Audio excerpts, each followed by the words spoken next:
ഈശോ മിശിഹായ്ക്ക് സ്തുതിയായിരിക്കട്ടെ. കാർമൽ റൂഹ മിനിസ്ട്രി യൂട്യൂബ് ചാനലിലെ സിസ്റ്ററുടെ സ്വന്തം കുടുംബാംഗങ്ങളെ, ഇന്ന് നമുക്ക് ഭക്ഷിക്കാനായി ഇപ്പോൾ സിസ്റ്റർ നിങ്ങൾക്ക് നൽകുന്ന ദൈവവചനം ഏറ്റേറ്റു ചൊല്ലി പ്രാർത്ഥിക്കാം. കർത്താവിൽ ആനന്ദിക്കുക.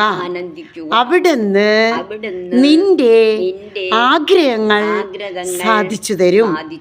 കർത്താവിൽ ആനന്ദിക്കുക.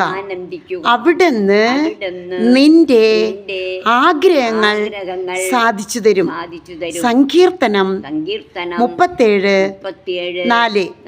കർത്താവിൽ ആനന്ദിക്കുക. അവിടുന്ന് നിന്റെ ആഗ്രഹങ്ങൾ സാധിച്ചു തരും. സങ്കീർത്തനം 37:4. 33 തവണ ഏറ്റേറ്റ് പീഡിപ്പിക്കപ്പെടുന്ന ഭാരത സഭയ്ക്ക് വേണ്ടി, കേരള സഭയ്ക്ക് വേണ്ടി, ലോകം മുഴുവന് വേണ്ടി തീക്ഷ്ണമായി നമുക്ക് പ്രാർത്ഥിക്കാം. ആമേൻ.